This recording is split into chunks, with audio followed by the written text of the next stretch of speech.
Students, welcome you all. आज की class में बच्चों हम टेंस को कंटिन्यू करेंगे।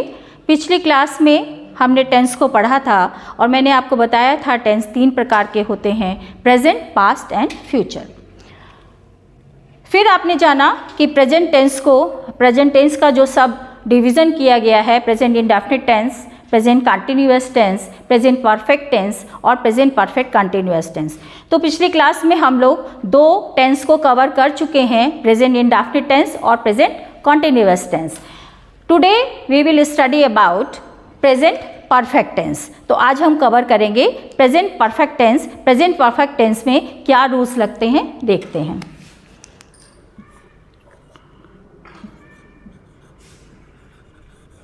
प्रेजेंट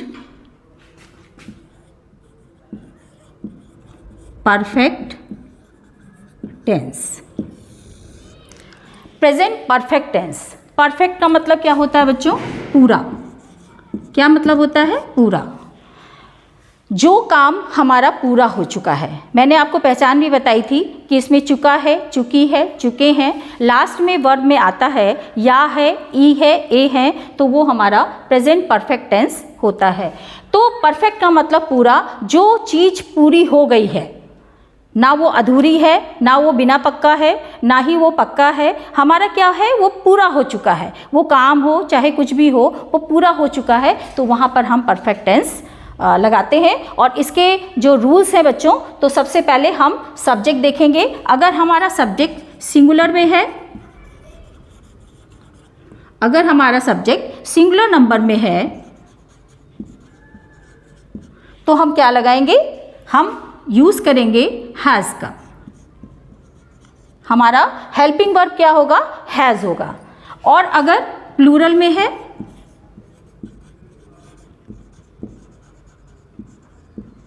अगर प्लूरल नंबर में है, तो हम हेल्पिंग वर्ब क्या लेंगे बच्चों?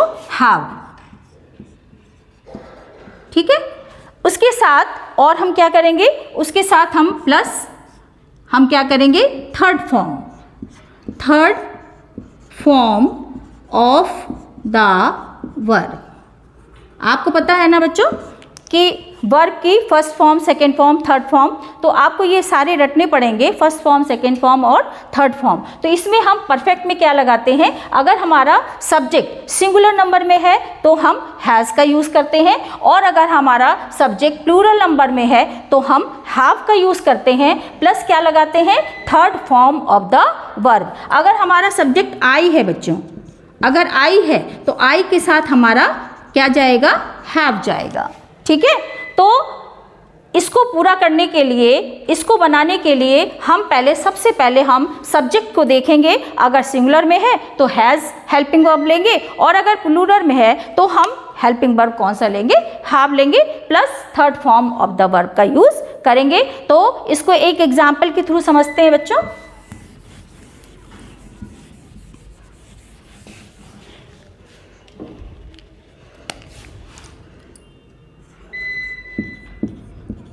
मैंने अपना काम कर लिया है।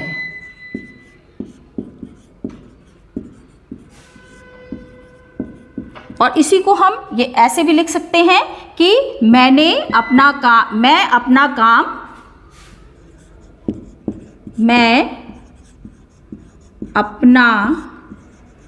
काम कर चुका हूँ।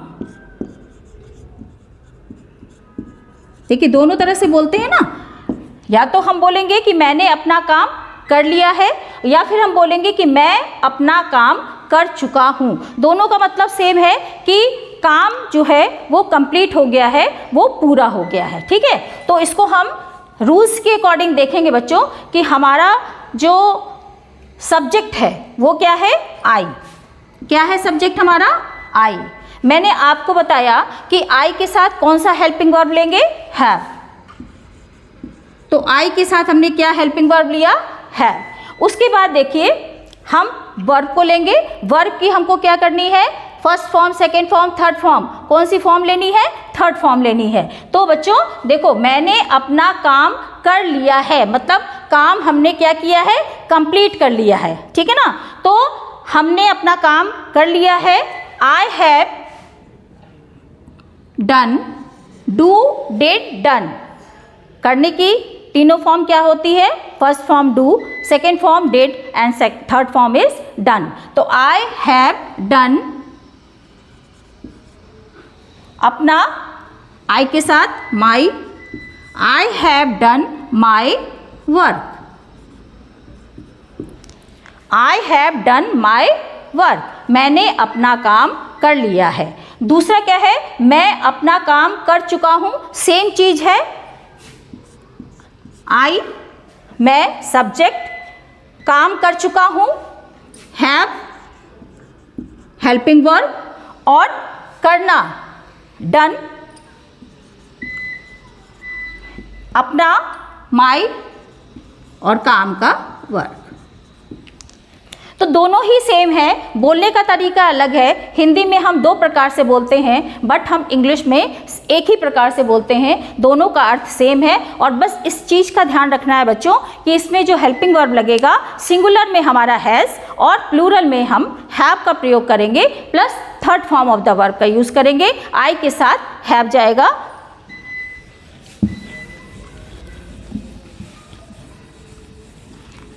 इसके बाद नेक्स्ट टेंस कौन सा है?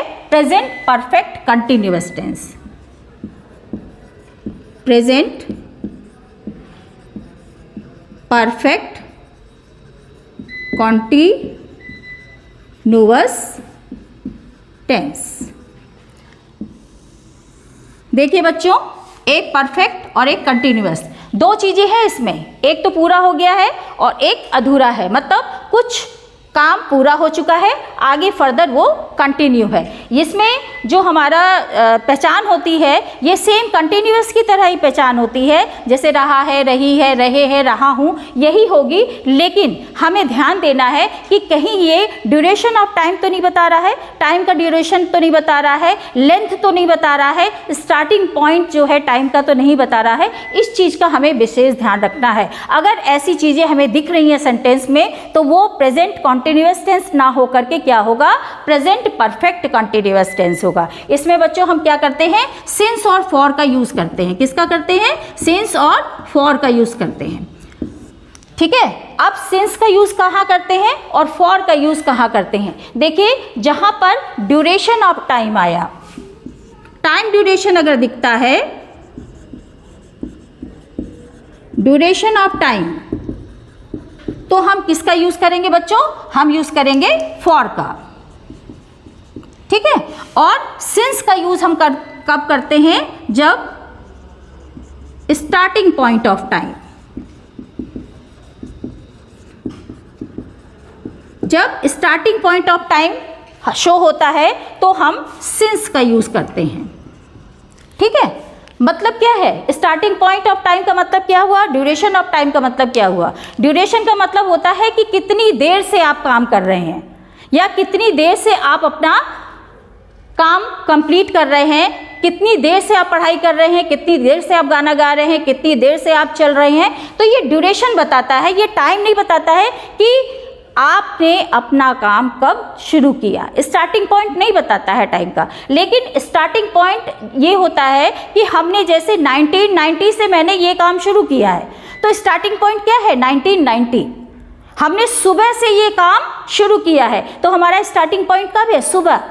हम 4 बजे से पढ़ रहे हैं, तो हमारा स्टार्टिंग टाइम क्या है? 4 बजे से, मतलब हम 4 बजे से हमने पढ़ाई अपनी स्टार्ट कर ली थी। तो अगर हमें अगर स्टार्टिंग पॉइंट टाइम का पता चल रहा है, तो वहाँ पर हम सिंस का यूज़ करेंगे। और जहाँ ड्यूरेशन ऑफ टाइम 4 घंटे से, 5 घंटे से, 8 घंटे से, 2 हफ्ते से, अब ये तो पक्का नहीं पता है ना कि 2 हफ्ता कब से शुरू हुआ था, लेकिन मैं अपना काम मंडे से कर रहा हूँ, तो मंडे अगर आ रहा है तो इट मीन्स कि आपने अपना काम मंडे को स्टार्ट किया था, तो हमारा यहाँ पे सिंस लगेगा। लेकिन अगर मैं 1 हफ्ते से काम कर रहा हूँ, अब यहाँ स्टार्टिंग पॉइंट नहीं दिख रहा है, 1 हफ्ता दिख रहा है, तो वहाँ पर हमारा फॉर का यूज़ होगा। तो इस तरह से हम सिंस और फॉर का यूज़ करेंगे। और जो इसका रूल्स है बच्चों, तो इसमें क्या है? सिंगुलर नंबर के साथ, सिंगुलर के साथ हैज बीन, ठीक है, हैज बीन। और प्लूरल के साथ हैव बीन। ठीक है, सिंगुलर के साथ हैज बीन, प्लूरल के साथ हैव बीन प्लस ING इसमें वर्ब में। अब देखिए मैंने आपको बताया था परफेक्ट और कंटिन्यूअस दो चीजें हैं। परफेक्ट का आपने हैव और हैज ले लिया, परफेक्ट का क्या लिया, हैव और हैज, और कंटिन्यूअस का क्या लिया, ING लिया। तो दोनों ही टेंस इसमें कवर होते हैं, प्रेजेंट परफेक्ट भी और प्रेजेंट कंटिन्यूअस भी, दोनों ही टेंस इसमें आते हैं। इसमें आपने परफेक्ट का हैव हैज ले लिया और कंटिन्यूअस का ING ले लिया। तो सिंगुलर नंबर है तो हैज बीन, प्लूरल नंबर है तो हैव बीन प्लस ING, इसमें ING लगाना है, वर्ब में लगाना है, और आपको साथ में क्या जोड़ना है, सिंस और फॉर का यूज करना है। मैंने अभी आपको बताया कि सिंस और फॉर का यूज कैसे करते हैं। एक एग्जाम्पल के थ्रू तुरंत इसको समझ लेते हैं बच्चों।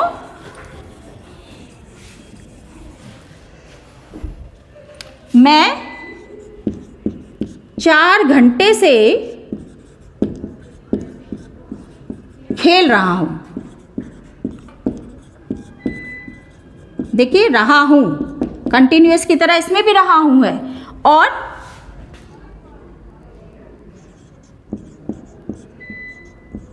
मैंने अपनी किताब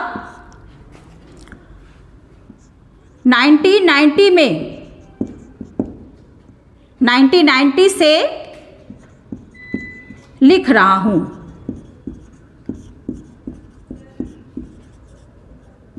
देखिए दो चीज है ना, मैं 4 घंटे से खेल रहा हूं और मैंने अपनी किताब 1990 से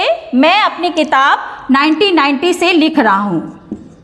मैं अपनी किताब 1990 से लिख रहा हूं, मतलब स्टार्टिंग पॉइंट क्या है, 1990 से।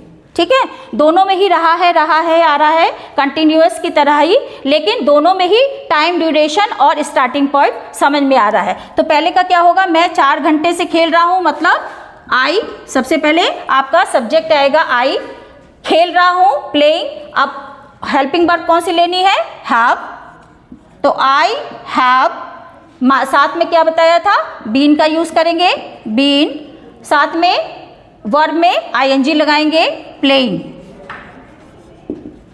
आई हैव बीन प्लेइंग। अब यहाँ पे फॉर का यूज होगा कि सिंस का होगा, फॉर का यूज होगा क्योंकि ड्यूरेशन ऑफ टाइम बता रहा है, तो फॉर 4 आवर्स। ठीक है, I have been playing for 4 hours क्योंकि ड्यूरेशन ऑफ टाइम बता रहा है। दूसरा क्या है, मैं अपनी किताब 1990 से लिख रहा हूं, यहाँ पे स्टार्टिंग पॉइंट ऑफ टाइम बता रहा है, तो यहाँ पर हम फॉर का यूज करेंगे कि सिंस का यूज करेंगे। आई के साथ हेल्पिंग वर्ब कौन जाएगा, हैव, आई हैव बीन।